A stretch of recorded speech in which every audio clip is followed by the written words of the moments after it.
in Nepal unfolds. Politics, as we've been telling you, is speaking in India.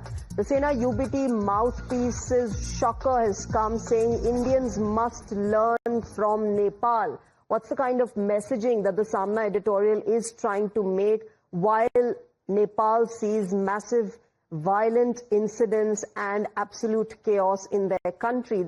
It's gone on to say the fire of violence that erupted in the neighboring country, Nepal, against corruption and the government's ban on social media is serious. This fire is so fierce that ultimately Prime Minister Oli and President Podel had to resign. The public movement in Nepal has become so intense that the violent mob beat up the Deputy Prime Minister on the road. The houses of many ministers have been set on fire. In fact, former Prime Minister's wife has died when she was set on fire. Lakhs of youth in Nepal have come out on the streets. They also entered the parliament. The editorial clearly speaking about what exactly has happened in Nepal. Of course, also going on to say that today this nation is under the control of China and Nepal continues to do mischief against India. So it has elaborated, of course, what has been happening. It goes on to talk about 26 social media apps being banned. And of course, then goes on to make that provocative statement that this kind of a situation can happen in India as well. Let me go across to Tom Vadakan of the Bharatiya Janata Party joining us this morning. Mr. Vadakan, your response to all these statements that are coming in from the opposition parties. Some say this storm is coming towards India. Some say that the Prime Minister should be alert because this kind of a situation can happen with him where he'll be forced to resign. Well, those interested in the fire in Nepal should be immediately transported there.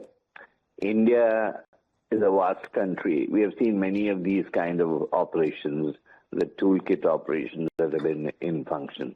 Many of them are agents of these regime change, and they would like to see, because they know legitimately that they will not be able to enter this government, enter into the government.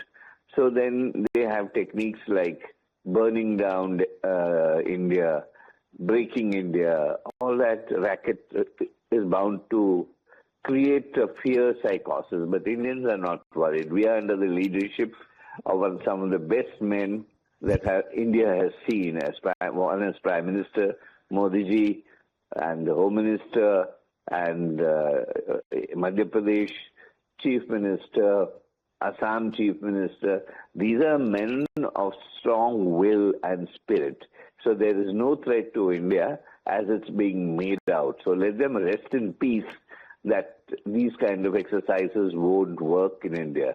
So let every Indian realize that there are agents of regime change functional among us, and they need to be identified and nailed. Okay. All right. Mr. Tom Vadakan, thanks very much for joining us this morning, sharing your perspective. The BJP, of course, hitting out at the opposition viewers as we get you these reactions that have come in from several opposition leaders as far as the Nepal crisis is concerned. The BJP now saying that these are the people who are resorting to fear-mongering and that there's nothing like that, nothing like Nepal that's going to be happening in India. Let me go across to Arunil, my colleague, who's joining us with more on what, Sena UBT Samna, that editorial particularly has talked about the mouthpiece of Sena UBT. Arunil, this is a shocking statement once again that has come out of a Samna editorial, this time, of course, talking about Nepal crisis, saying this kind of a storm is coming to India and that we should be alert. Clearly, very provocative and very bizarre to make such statements at a time when India stands as an example of a healthy democracy among its neighbors. Well, this is unfortunate and uncalled for, certainly yes, because this is not happening for the first time. This is again when the Bangladesh unrest was taking place, when Sheikh Hasina government was toppled down in Bangladesh as well. Similar kind of editorials were seen in Samna. Similar kind of statements were being made by Shiv Sena UBT, Uddhav Thackeray faction. Sanjay Raut was at the forefront that time as well. no such violence happened in India, fortunately, that time. It seems like they want unrest to take place in India. It seems like via a democracy or via elections, they feel that they will not be able to defeat the BJP. So they are calling for people to come on the roads and do an unrest. What exactly has been mentioned in Samna? Sanjay Raut basically had tweeted about it yesterday also, that the situation that has gone out of hand in Nepal, it can happen in any other country, and then he he tagged PM Modi and Finance Minister Nirmala Sitharaman. In Samna, they are saying that India's foreign policy has completely, they have lost it. They have lost Nepal to China. China has gained control over Nepal. Also mentioning about the fact that there is unemployment in India. 80% of Indians are dependent upon the rations that the government is giving them, and such kind of unrest that is taking place in Nepal, it can happen in India as well. Okay, I'm going to come back to you. Let me go across to Udit Raj of the Congress Party joining us on the phone line. Udit Raj, what kind of a shocking and bizarre statement is the opposition making at a time when we need to be united and we are seeing the kind of chaos that prevails in our neighborhood?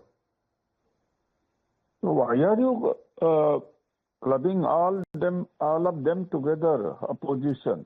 He is representing opposition. He represents Shiv Sena. Definitely he has got his own opinion. So don't mislead, don't confuse. Of course, Sanjay Rautji has said like that. Of course, situation is very volatile here also. But I would not say that what happened over there should happen here also.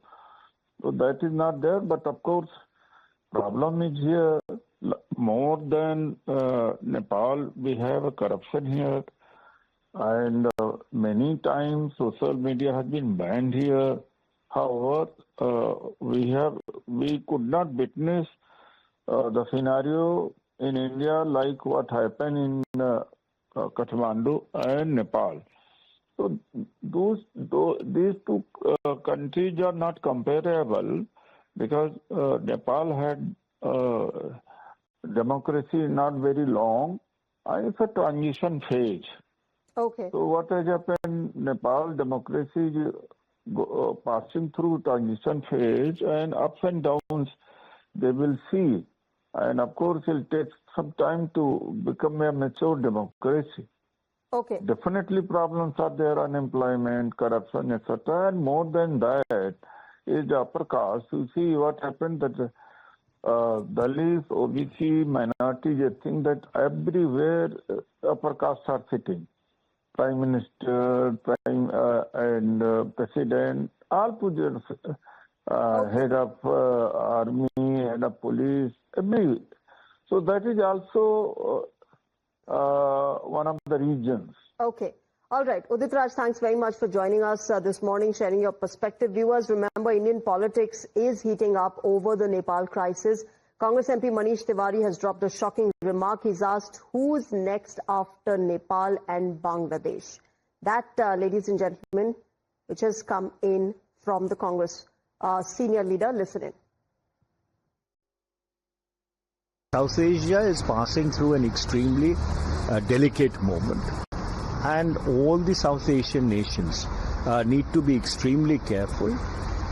There should be a systematic and proper attempt made to get to the bottom of whether this campaign in Nepal, the Nepo Kids as it is called, was it a systematic, spontaneous upsurge, or was it a systematically orchestrated campaign by interests which obviously see benefit out of instability?